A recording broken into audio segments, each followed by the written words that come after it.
Baie welkom by Gemeente Sonder Grense. Hier waar jy maar jou koffie mag mors. Jy is ingeskakel op ons YouTube kanaal. Vandag sluit ons af met ons reeks oor die liefde, so in die maand van die liefde. En ons tema vandag is, as liefde stom is. Wat dink jy? Watter spier in jou liggaam is die sterkste? Baie mense reken dit is die tong. En met goeie rede, want die tong het 'n groot invloed op mense. Maar nee, dit is nie die tong nie. Jou bobeenspier is actually sterker as die tong. Maar daar is 'n ander spier wat selfs nog sterker is as jou bobeen. En dit is die kakebeen. Die sterkste spier in jou hele liggaam.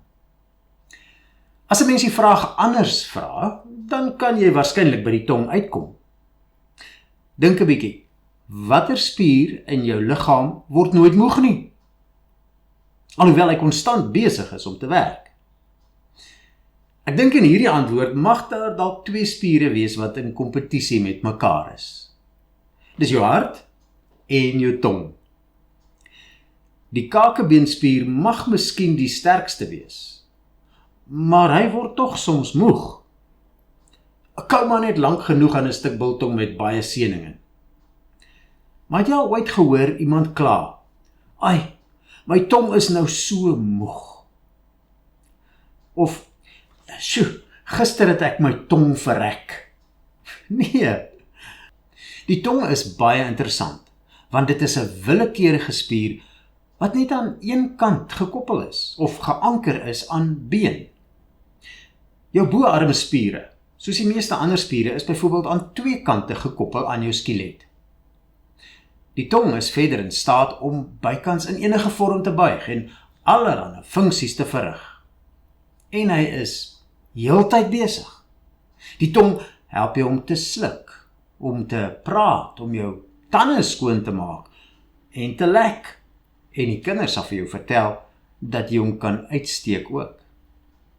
Ons het as kinders altyd gesê, as iemand vir jou tong uitsteek, dan vra hulle 'n soentjie. Dit was maar om jou vyande, wat dit gewoonlik gedoen het, te ontmoedig om vir jou tong uit te steek. Behalwe al hierdie funksies, kan die tong jou ook nog help om te proe. Hoofsaaklik soet, bitter en sout en suur. Die res van jou smaak word eintlik bepaal deur jou neus. Een van die grootste take van die tong is natuurlik om jou in die moeilikheid te laat beland. Wie van julle weet waarvan ek praat? Soms help die tong jou darm ook om uit die moeilikheid uit te kom. Afhangende van hoe jy hom gebruik, kan hy jou help of hy kan jou vernietig. Maar 'n mens se tong het nie net voordele en nadele vir jouself nie. My tong kan ook voordele hê vir ander mense. En ongelukkig kan my tong ook nadelig wees vir ander mense. So, dink 'n bietjie aan jou eie tong. Ek is seker jy het al in die moeilikheid beland as gevolg van iets wat jy gesê het. Die vraag is natuurlik ook, hoeveel mense moes al ly onder jou tong? Het jy al ooit iemand gevloek? Sleg gesê? Of net beledig? Het jy al ooit oor iemand geskinder? Het jy al ooit vir iemand gelieg? Maar kom ons kyk na die positiewe kant. Hoeveel goed het jy al gedoen met jou tong? Onthou jy, toe jy so vreeslik verlief was, wat het jy in haar oor gefluister? Dis gewoonlik mooi dinge, vleiende woorde, waarvan sy sal hou. Wanneer jy hom komplimenteer, dan sê jy mos mooi goed. Jou spiere is so sterk. Jou oë is so mooi. Jou hare is so sag. En so kan ons aangaan. Maar wat sê julle deesdae vir mekaar? Is dit, kom, roer jou, ons is laat. Of, liefie, ek is reg om te ry. Ag, weet jy, laat ek dit liewer self doen, dan weet ek ten minste dis reg. Of, ek weet dit is moeilik, kom ek help jou. Maar dit geld nie net vir die een met wie jy getroud is nie. Hoe praat jy met jou werknemers? Skree jy gedurig op hulle? Beklei jy net met hulle as hulle iets verkeerd gedoen het?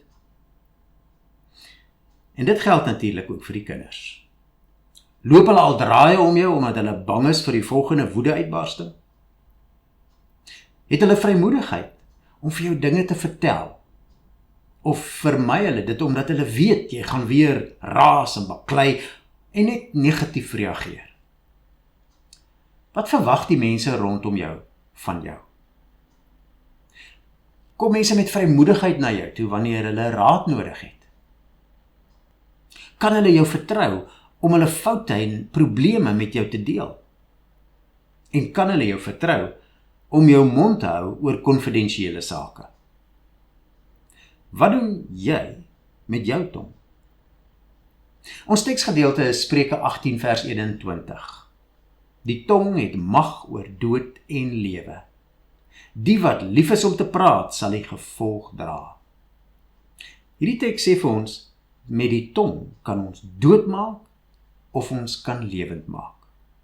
Hoe gebruik ons tonge wanneer ons liefde bewys? Net soos ons oë en ons ore, kan ons monde of tonge gebruik om mekaar lief te hê. Om die waarheid te sê, dis een van die belangrikste organe waarmee ons dit kan doen. Ons tonge is nie net merkwaardige organe vir eet en sluk en proe nie, maar die kragtigste instrument vir kommunikasie. En die Bybel praat baie hieroor. In Spreuke 12 vers 18 leer ons dat ons beide sleg en goed kan kommunikeer met ons tonge. Daar staan, praat sonder om te dink, kan soos dolksteke wees. Wyse mense bring genesing met wat hulle sê. En Jakobus leer ons in die Nuwe Testament presies dieselfde, Jakobus 3 vers 9 tot 10. Met die tong loof ons die Here en Vader en met die tong vloek ons die mense wat as die beeld van God gemaak is. Uit dieselfde mond kom lof en vloek. My broers, so moet dit nie wees nie. Dit het die potensiaal. Die potensiaal om gebruik te kan word vir vloek of seën, vir sleg of goed. Jesus leer ons selfs in Matteus 12 vers 37 dat ons woorde gebruik sal word as bewys vir ons regverdigmaking of veroordeling. Op grond van jou eie woorde sal jy vrygespreek of veroordeel word. Dit is duidelik. Die Bybel leer ons dat ons woorde versigtig moet gebruik. Nie te gou moet praat nie, nie te gou kwaad word nie, en nie vloek en skel nie. Met ons woorde moet ons lewe spreek, en nie dood nie. Met ons woorde moet ons genees en nie seermaak nie. As ek iemand haat, dan pleeg ek mos moord. Hoeveel te meer as ek dit nie boonop uitspreek met my woorde nie. Hoeveel keer het mense nie al in woede-uitbarstings vir mekaar gesê, ek haat jou nie. Kommunikasie, goeie kommunikasie, is die lewensbloed van enige verhouding. Daarom is dit lewensbelangrik om te leer hoe om liefde te bewys in die manier waarop ons met mekaar kommunikeer. Die Bybel leer ons in Efesiërs 4, 5 maniere om dit prakties te doen. Eerstens leer ons in Efesiërs 4 vers 2 en 3, wees altyd beskeie, vriendelik en geduldig en verdra mekaar in liefde. Lê julle daarop toe om die eenheid wat die Gees tussen julle gesmee het te handhaaf deur in vrede met mekaar te lewe.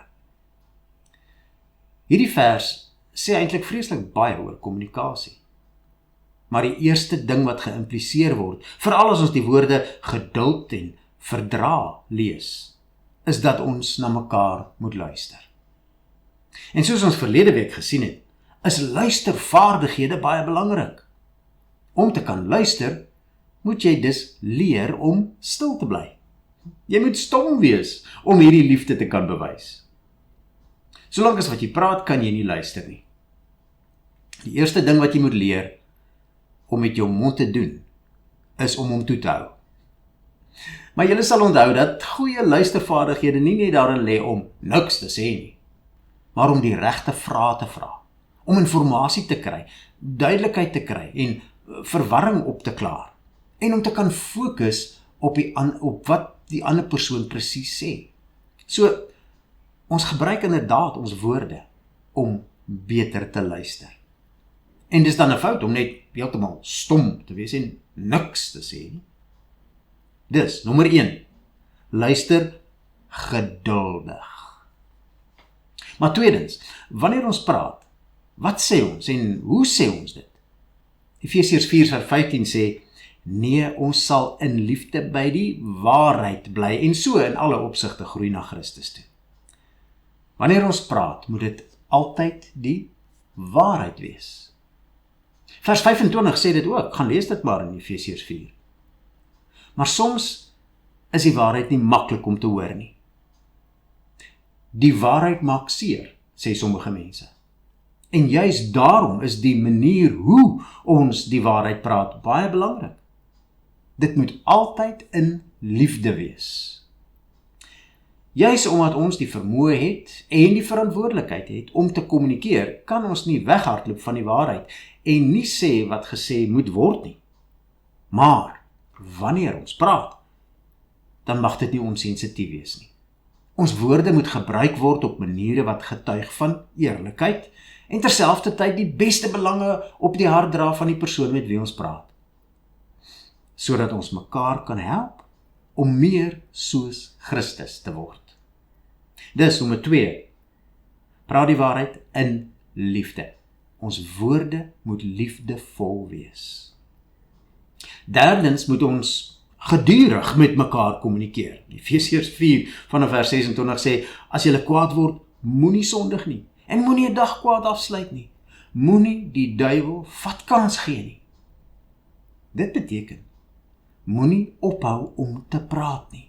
Praat dinge uit. Moenie opkrop nie. As ons dit nie doen nie, dan gee ons die duiwel 'n vatkans om ons verhoudings te benadeel. Wanneer ons gedurig met mekaar kommunikeer, gee ons die Heilige Gees kans om aan ons genade te bewys en te genees waar ons soms mekaar seer gemaak het. Dus nommer 3 is, praat dinge uit. Met ander woorde, praat gedurig. Vierdens leer ons in vers 29, vuil taal moet daar nooit uit julle mond kom nie. Praat net wat goed en opbouend is volgens die eis van omstandighede, sodat dit julle hoorders ten goede kan kom. Sondige woorde besoedel ons interaksie met mekaar en dit dreineer die lewe uit ons verhoudings uit. Maar in kontras hiermee wil die Here hê dat ons op so 'n manier met mekaar sal praat, dat ons mekaar sal opbou met woorde wat bemoedig en goed is vir die mense met wie ons praat. So Spreuke 25 vers 11 sê, goue appels wat in silwer gemonteer is, so is die regte woord op die regte tyd. Dit is van die mooiste dinge in die wêreld. So nommer 4 is opbouende woorde. Wanneer ons praat, moet dit opbouend wees. Vyftens, moet ons goedhartig en vriendelik praat. Luister hoe stel Efesiërs 4 vers 31 en 32 dit. Moet nooit verbitter of opvleend wees of woedend word nie. Moenie vloek of skel nie. Moet niks doen wat sleg is nie. Wees goedgesind en hartlik teenoor mekaar en vergewe mekaar soos God julle ook in Christus vergewe het. Die wêreld is baie goed met woede, met vloek en met skel en verbitterdheid. Ons sien dit oral raak. Dit vloei uit harte wat gevul is met selfsug. Harte wat daarop uit is om mense aan te val. Maar gelowiges het nuwe harte ontvang, wat veronderstel is om te skyn met die evangelie, deur goedheid en meegevoel, uit harte wat gevul is met liefde, juis omdat ons soveel liefde van God ontvang het deur Jesus se vergifnis. Dus nommer 5 is vriendelikheid en goedhartigheid. Wanneer ons praat vriendelik. As ons so 'n bietjie kyk na ons woorde en ons evalueer dit aan die hand van hierdie 5 dinge in Efesiërs 4, hoe goed sal ons doen? Kry jy 5 uit 5? Voldoen jou woorde aan hierdie vereistes? Luister jy regtig geduldig wanneer iemand met jou praat en veral wanneer iemand ongelukkig is met jou? Is die dinge wat jy sê altyd die waarheid? En is die manier waarop jy praat altyd gevul met liefde vir daardie persoon? Dit is nie liefdevol om in ernstige gesprekke sarkasties te wees nie. Dit is nie liefdevol om te antwoord met woorde wat so effens byt of beskuldig nie. Bedekte beskuldigings of verwyte is nie 'n teken van liefde nie, maar van bitterheid en onvergewingsgesindheid. Praat jy dinge uit met die een wat jou kwaad gemaak het, of krop jy eenvoudig alles op? Hoeveel onafgehandelde sake is daar in jou verhoudings? Hoe lyk jou woordeskat wanneer jy in 'n rusie betrokke raak? Raak jy persoonlik en beledig jy soms die persoon met wie jy verskil? Hoe kan 'n gevloek en 'n geskel ooit opbouend wees? Dit is mos nie moontlik nie. As jy jou moet wend tot kruitaal en beledigings, dan is jy nie besig om liefdevol op te tree nie. Maar teenoor vloek en skel en vuil taal en woede en bakleiery is daar vriendelikheid en goedhartigheid. Kan jy eerlik sê dat jou woorde vriendelik en opreg is? Anders gestel, is jou woorde 'n voorbeeld van hoe Jesus sou praat? Hoe kan ons hierdie 5 riglyne vir liefdevolle woorde prakties toepas? Daar is 3 vrae wat jy jouself kan afvra oor jou woorde. Eerstens, is dit waar? Tweedens, is dit nodig? En derdens, is dit vriendelik? Anders gestel, is dit wat ek nou gaan sê eerlik? Of is daar so 'n tikkie misleiding, oordrywing of halwe waarhede? Is dit wat ek wil sê nodig om nou gesê te word, of moet dit enigstens gesê word? Of dalk net op 'n ander meer geleë tyd?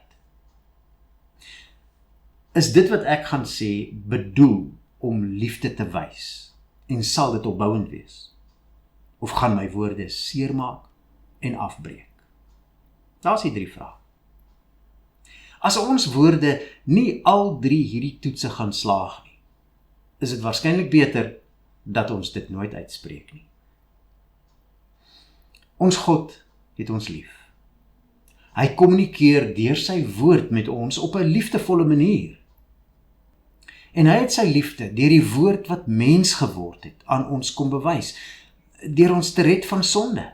Johannes 1, vers 12 tot 14. Iemand sê, in Christ we have been unfathomably loved.